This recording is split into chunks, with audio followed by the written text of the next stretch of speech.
Hola, soy la Basmati y de nuevo con vosotros, hoy con Lorenzo Beccafumi. El primer manierista. Mirad, voy a hacer una pequeña síntesis, siempre que digo eso, grande síntesis, porque resulta que el manierismo es algo que, bueno, ya sabéis lo que es el manierismo, ¿no? Alargan las figuras, las deforman, etcétera. Es antes del barroco, estamos ya al final del Renacimiento. Entonces, muchas veces se han preguntado los historiadores del arte, los estudiosos de este tema, ¿de dónde surge el manierismo? ¿Quién contagia a quién? Porque es una sensibilidad de una época. Entonces han llegado a la conclusión que realmente la sensibilidad del momento, porque resulta que surgen manieristas en sitios, en lugares distantes de gente que jamás ve obra del otro, o sea, se hace de manera simultánea, con lo cual no podemos buscar, no hay una causa primera ni una causa única, sino una forma de sentir la realidad, una única manera de percibir las cosas. Y aquí tenemos el primero en Italia, que es Lorenzo Beccafumi, que es de Siena, como no, ya sabéis que estamos con la escuela sienesa un poquito y espero que os guste. Voy a hablar un poquito. Él es como el nexo de unión entre Miguel Ángel y el tenebrismo de Caravaggio. Se dice que es así. Es el primero en romper con la iconografía tradicional. Es muy novedoso todo lo que hace. A mí me gusta mucho. Da la impresión que es como un fuego. Se ve todas las figuras. Ya estoy yo con el cine mudo. O sea, es como un fogonazo así. Entonces, de hecho, él tiene rosso Beccafumi, o sea, él utiliza un tipo de colores que es totalmente diferente al resto y son pinceladas rápidas, pinceladas muy sueltas. Bueno, él utiliza muchísimo la experimentación y la experimentación con la luz y, como he dicho antes, las deformaciones. Yo también os voy a decir una cosa, yo he dibujado mucho tiempo, ahora estoy dibujando otra vez y se tardan 10 años desde que empiezo a dibujar porque realmente cada uno tiene su caligrafía, ¿no? Entonces yo veo, por ejemplo, cuando dibujamos, la gente que ha dibujado y la que no, ¿no? Por ejemplo, el Banksy, digo yo, este no ha dibujado, no tiene experiencia, porque solemos alargar una falange, lo habré dicho alguna vez, una falange, por ejemplo, en el caso de las manos, ¿no? Si vosotros fijáis mucho, por ejemplo, en la época de Leonardo, en el Renacimiento, siempre se habla mucho con las manos, ¿no? Jesucristo, la última cena, todos maestro, tal. Entonces, claro, para que las manos sean más expresivas, pues no todo el mundo tiene la suerte de tener unos dedos larguísimos y kilométricos, ¿no? Y por regla general, para que sean más expresivas, se suele hacer trampa, pero bueno, en el caso de Beccafumi, que es el primer manierista, hace trampa por todo el cuerpo, porque mira, si os fijáis también, por ejemplo, en el Photoshop, las top models, para que las niñas no tengan, ¿cómo se dice?, anorexia, dicen que ellas están tratadas con, ¿cómo se dice?, Photoshop, y para que hacer unos fémures muchísimo más largos. Pero si os fijáis, la mayoría de ellas, por muy monas que puedan ser de cara, tienen metro y metro 85, tienen unos fémures gigantescos, de tal manera que cuando se ponen cualquier modelo, pues como el manierismo suele resultar muy expresivo, porque el estándar medio de una mujer pues suele ser metro 75, con suerte, con buena alimentación. Nadie tiene el privilegio de medir metro 85, aparte que puedan ser más guapas entonces eso hace que su figura sea mucho más expresiva, porque cuando los miembros son más largos tienes como más retorcimiento, más movimiento. Entonces, bueno, ese es un truco que tenemos, que lo sabemos los que estamos en el otro lado del espejo, como he dicho muchas veces. Bueno, sigamos con Lorenzo, ay, no sé cómo se llama, Beccafumi, que en realidad no se llamaba así, ahora os lo contaré, porque en realidad es que su padre es un campesino y tiene como una especie de señor feudal al cual le tiene que dar las cosechas, pagar unos tal, que se llamaba Beccafumi. Entonces ve que el niño desde chiquitito destaca dibujando, pintando, etcétera, etcétera, y le paga todo, lo promociona como si fuera su hijo. Entonces él se cambia el apellido en honor a este señor. Le llaman también el Beccarino, porque él tiene uno de sus primeros maestros que se toma mucho interés también con él, es becario, se escribe Beccario. Bueno, él tiene mucho coletazo del Greco, tiene también influencia, bueno, tiene influencia de muchísima gente, la Capilla Sistina, lo iré contando, pero la influencia, él vive en Siena siempre, pero también viaja a Roma, tiene, me parece que 2 o 3 viajes a Roma, y se le nota muchísimo cuando conoce la Capilla Sistina, se le nota muchísimo la influencia de Perugino, de la influencia de Florencia. Bueno, es normal, porque es que el siglo XV, estamos en el 500 ahora mismo, ¿no? nace en el 400 y muere en el 500. Él está en la explosión de arte italiana, en pleno humanismo, ¿no? Y entonces, claro, es normal cuando se mueve de su república a otra república que él, además lo dice, él dice que va a ver específicamente el Museo Vaticano, va a ver la Capilla Sixtina, va a ver determinadas cosas porque le han dicho a sus compañeros que tiene que verlas. Bueno, y entonces se le nota la influencia, pero aparte de eso, además de, tiene un discurso propio que lo va madurando conforme va pasando el tiempo. Y he de decir una cosa, el hacer grabado con plancha de cobre, grabado que ya sabéis que se hace con ácido, grabado en madera, un día tengo que hablar de eso. Es también hace mosaico, hace un mosaico precioso en el Duomo, ahora os hablaré de él, y después al final de su vida está haciendo como una síntesis, pero ya sabéis que mis síntesis al final son troncales, por decirlo de alguna forma. Al final de su vida hace para el Duomo una figura que son unos bronces, que el señor muere con 65 o 66 años, no lo he calculado, pero por ahí va la cosa, y se queda tan exhausto de aguantar esas temperaturas, se queda tan exhausto del trabajo que se queda postrado y se muere. Lo cuenta Vasari en su vida, porque además Vasari, que es de esta época del siglo XVI, lo llega a conocer y dice que es muy introvertido, que es muy tímido, pero que es una buena persona, es una persona que está muy concentrada en su trabajo. Ya os digo que toca muchos palos y todos con éxito, aunque es pintor, pero bueno, es normal que a la mayoría de artistas les guste buscarse en determinadas cosas, porque eso que dicen, tal, no, se nota que es renacentista, que trabaja ya con diferentes soportes y lo hace muy bien. De hecho, el Duomo de Siena trabajan en mosaico los artistas más famosos de cada época durante 200 años, y el mosaico más bonito, la composición más preciosa, donde está Ahab, donde está Moisés, donde está Ezequiel, es la de nuestro pintor que estoy hablando hoy, el Beccafumi, y espero que os guste. Venga, vamos a empezar. Bueno, él hace deforma la figura. Estamos ya con el manierismo. Sabéis que hay entre el Renacimiento y el Barroco hay el manierismo. El manierismo tiene un punto expresionista, yo siempre se lo he encontrado.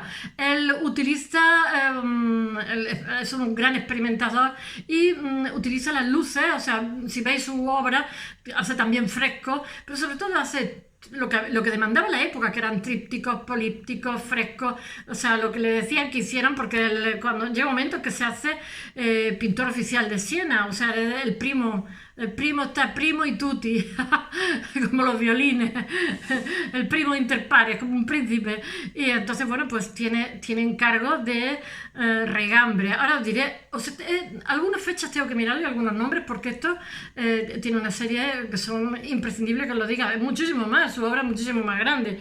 He preferido hablar en general que hablar de una obra específica, porque me han parecido la mayoría muy interesantes, la mayoría de las cosas que he visto es muy moderna y es muy cercana, y está, de alguna forma, sus piezas están ya anunciando el barroco. Lo que pasa es que él no la hace tan lánguida, su figura femenina la hace como graciles, la hace con cierta particularidad que es ya un poco del barroco, pero en el barroco están como más lánguidas, son como un puntito más artificiales.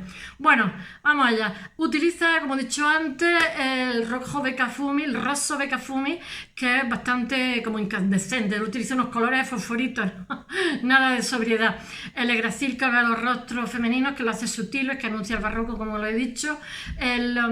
Es pintor, escultor, dibujante, iluminador, grabador, bueno, de todo un poco. Su fecha de nacimiento es, tengo que mirarlo, 1486, es hijo, como he dicho, de campesinos muy pobres, pero sus padres por lo visto lo quieren mucho, porque así lo narra él, y gracias a un mecenas pues puede formarse como pintor en Siena. Y por lo visto después tiene más, ¿cómo se dice? Cuando ven los resultados, tienen más promotores, o sea, más mecenas. No sé por qué decimos mecenas, porque es que aquí existe promotor, la gente dice sponsor, no sé qué en inglés. Bueno, pero mecenas es bonito también. Bueno, 1486, muere en 1551, pues eso, 65 años. Él se llamaba, según Vasari lo conoce personalmente y le encanta, como he dicho antes, se llama, tengo que leerlo, Domenico di Giacomo di Pace. Ese nace en un pueblecito, y le llaman el Mequerino, porque su primer maestro es Mequerio, y es hijo de un humilde granjero de una localidad próxima a Siena, en la cual su padre trabaja para un señor como feudal, por decirlo de alguna forma, un señor que tiene muchas tierras y tal, que se llama Lorenzo Beccafume. Y entonces, como se prenda del chico y le parece un maravilloso para promocionarlo, él coge y toma el apellido de este señor, Domenico. Aquí tengo mis gatos que ya me están diciendo, ¿cómo le hablo al teléfono así? Sí, mi amor, aquí estoy. Bueno, en su primera obra hay una fuertísima influencia de Fra Bartolomeo, Albertinelli, y bueno, se interesa por los progresos de sus contemporáneos. Es que, claro, él es contemporáneo de gente muy importante como Perugino, Piero di Cosimo, Filippo Lippi.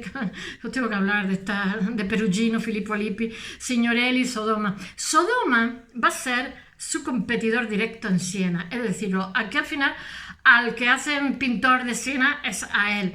Bueno, en Roma está entre 1510 y 1512, que se lo dicen sus propios compañeros pintores, porque dice que por favor que vaya a Roma y tal, y le influencia, él dice que le influencia muchísimo, está durante 2 años y estudia a Miguel Ángel, Rafael Sanzio y Baltasare Perucci. Es que el Baldassare no me sabía el apellido yo. Bueno, el primer encargo importante, tengo que leerlo, es el tríptico de la Trinidad en el Hospital Santa María de la Scala. No sé, después destacan entre 1515. He cogido la obra más destacada, tiene muchísimas. Hay alguien, si alguno de los que me estáis escuchando lo sabéis, por favor contestarme. Porque yo no pienso que este señor, cuando se estaba formando como un pintor, no le daba tiempo a formarse intelectualmente. Entonces él tiene pasajes de Cicerón, pasajes de Catulo, pasajes.